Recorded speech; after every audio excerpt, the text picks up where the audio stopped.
Joining me now is Hector Garza, Border Patrol agent and Vice President for the National Border Patrol Council, and Alan Orr, immigration attorney and Vice President of the American Immigration Lawyers Association, who's joining me here in New York. We thank you, gentlemen, for being here.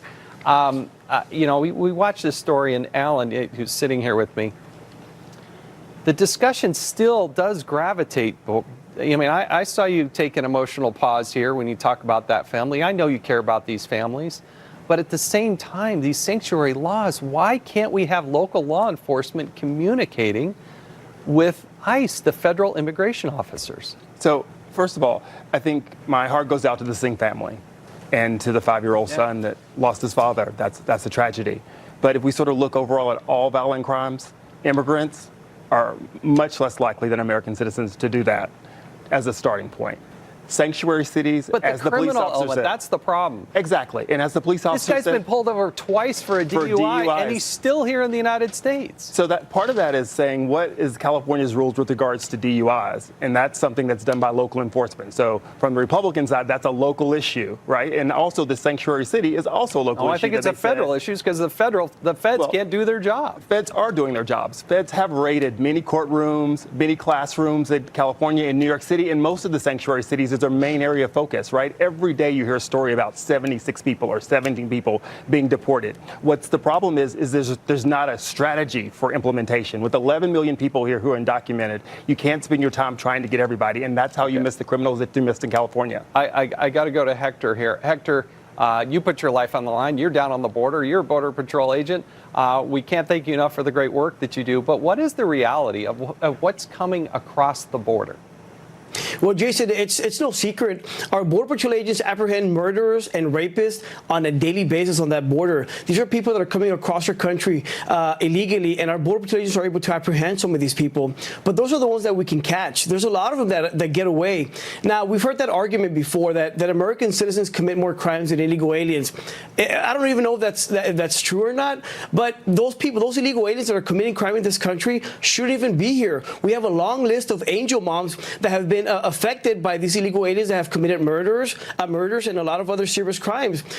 We need to just secure the border, and we need to make sure that our congressmen and congresswomen do their job and fund that wall and fund border security. Now, Hector Garza and his colleagues apprehended some 60,000 people trying to cross the border illegally just last month. That's a 30-day number. And I got to tell you, Alan, when I look at all the impediments that the Democrats try to put up for federal law enforcement to go after the criminal element, the number that stood out to me in the Obama years is that there were 80,000 people that were here illegally, got caught doing something, were convicted, and just released out in the state, in the United States, as opposed to being deported. How should these people who are here and commit crimes, should 100% of them be deported? So 100% of them? Let's talk about, can we deport all of them? That's the first question. I'm talking about, and then what crimes are we talking about? No, I gave you the first question, not your first question. My first question was the criminal element. Yeah, but what's what is wrong?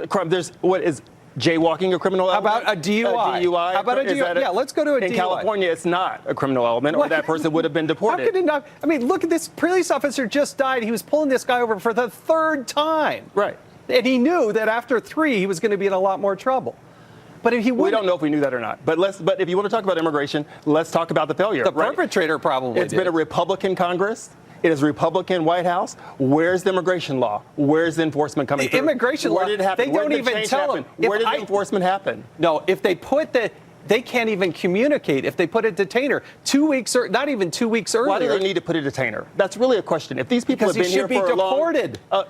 So you're telling me now that it's a local state enforcement job to do a federal program? I want them to be able to communicate with the sheriff. Even on jaywalkers. So even in courthouses. Let's start with everybody. Let's start with everybody, and then we'll work backwards. Well, that's where we're working now, and there's a $760,000 case backlog in the immigration courts, which we're not going to get to. We only have in our budget to deport 400,000 people. So how is that addressing 11 million people? And that's why I'm telling you, I was in Congress. I can tell you this. This is the dirty little secret that the Democrats do. They don't fund enough beds. They don't fund enough dollars to deport people. And if Donald Trump wants $5 billion for the wall, add another $5 billion to deport all the people that are the criminal element. Hector, what do you folks go through when you have somebody who's coming across for the multiple times? I mean, your own personal experience, how often do you arrest somebody who's already been deported? Well, it's very clear, Jason, without the proper physical barriers, without the proper manpower, we can be deporting people every day, but they're just going to keep coming back. That's what happens in Laredo. And Laredo is one of the areas where a lot of these criminal aliens that just got out of jail will be deported through. And once we deport them through Laredo, they'll come right back into the United States. Now, as Border Patrol agents, we try to arrest as many as we can, but we're not going to be able to arrest everybody. That's why we need those physical barriers. That's why we need that infrastructure and that additional manpower. Without the proper funding and without that border wall, it's going to be impossible for us to keep our community safe. And seriously, those congressmen, they need to get their act together. This is not about politics. This is about the safety of the American people and even the safety of those people that are coming, that are being victimized by those smugglers and those drug cartels. Now, Hector, what else are you seeing come across the border? Because I've been down there multiple times, chasing guys on ATVs, getting off, running up the hillsides and finding all kinds of drugs. But it's not only human trafficking, it's drugs and all these other things that we care about as well, isn't it? We're talking about liquid meth, we're talking about cocaine, and we're talking about fentanyl. And those are the dangerous drugs that are affecting our kids, our communities, and our schools. And that is why we need to get serious. So yeah, one aspect of border security is the human smuggling and the human trafficking. But the other aspect of it is the dangerous drugs, the ones that are going to be affecting our neighbors, our schools, and all the people that we know. And that's why we need to get serious about border security. It's not about politics, it's about the safety of the American people. All right, guys, I want to get to another, I want to get your reaction to another big story tonight. There are reports that a new caravan of 15,000 migrants left Honduras and is on its way north. That number is expected to grow in the coming weeks. The group says its destination is Mexico, but many are likely to try to come further north into the United States.